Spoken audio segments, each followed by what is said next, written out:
अस्सलाम वालेकुम एवरीवन। नए व्लॉग इर्तिज़ा में हाज़िर हूँ मैं फिर से जी। आज आपको बताते चलें जी, चावल का सीज़न आ रहा है क्योंकि मानसून में मोस्टली लोग चावल लगाते हैं। सो हम भी आज अपने डेरे आए थे चावल लगाने के लिए अपनी ज़मीन के अंदर। सो यहाँ पे सारे भाई जो हैं वो मिलके चावल लगा रहे हैं और हम जो है वो मौसम को एंजॉय कर रहे हैं। कुदरती सुबह के टाइम पे बहुत ज़्यादा गर्मी थी और मौसम जो था वो गर्म था, लेकिन बाद में ठंडा हो गया। मोहम्मद जो था वो थक के सो गया था। सोने के बाद जो है वो थोड़ी देर जो ज़मीन रह गई थी वो उन्होंने फटाफट से इसको लगाई क्योंकि अब मौसम काफ़ी कदरे बेहतर था और खुशगवार हो गया था। सोने के बाद मोहम्मद फ़ौरन से उठा और सोचा बाबा की थोड़ी सी और हेल्प कर दी जाए। सो मोहम्मद ने दोबारा से जो मूंजे की लाभ होती है ये उतारी और उतार के इसके जो है वो गट्ठे बनाए और गट्ठे बनाकर जी अपने बाबा को लेने के लिए चला गया। यहाँ इसके बाबा जो थे वो सोच रहे थे कि ये जामुन का पेड़ है तो क्यों ना इसको जामुन को उतार कर खाया जाए। तो मैं इतना आ गई थी घर के अंदर, मैंने ये आपको व्यू दिखाते चलूँ। घर आकर मुझे प्यास लगी थी बहुत ज़्यादा और खाने का किया गया था ऑर्डर। सो हमने फटाफट से चिकन जो है वो बनाने का सोचा। उसके लिए आलू बॉयल किए और तंदूर को गर्म किया और उसमें रोटियां लगाई।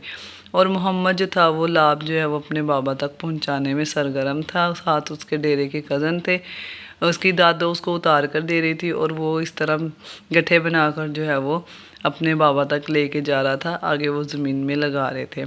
ये हमारा प्यारा सा डेरा है। यहाँ पर हम मोस्टली जो छुट्टियों में आते हैं या जब गंदम की फसल लगानी हो या जब चावलों की फसल। सो चिकन दोलिया और मक्खियों का सीज़न है, मक्खियाँ जाने ही छोड़ती। मज़ेदार सा सालन बना लिया गया। हर कोई अपने काम में मसरूफ़ था।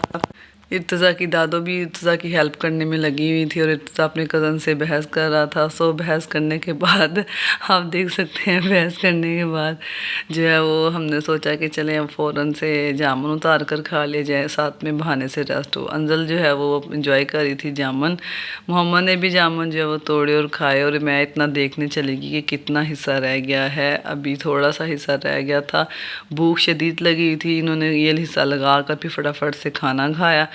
खाना घर आके खाना खाया, पेट भर के खाना खाने के बाद जो है वो चाय वगैरह पी और क्योंकि मौसम जो था वो बहुत ही मज़ेदार सा बन गया था, खुशगवार सा बन गया था। उसके बाद जी ट्यूबवेल पे हम गए। ट्यूबवेल पे जो है वो गंदे हो चुके थे तो इर्तिज़ा के बाबा जो थे वो नहा रहे थे और साथ जो है वो फसल जहाँ पे लाभ लगाई हुई थी यानी मूंजी, तो वो जो है वो साफ़ पानी उसको मिल रहा था।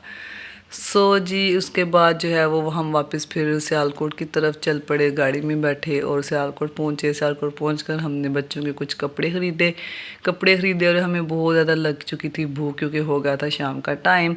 सो हमने खाना खाया और अपना घर को चल दिए। घर जाकर हमने रेस्ट की खूब सारी। उम्मीद करती हूँ आपको ये व्लॉग पसंद आया होगा। लाइक सब्सक्राइब कीजिएगा। अल्लाह हाफिज़।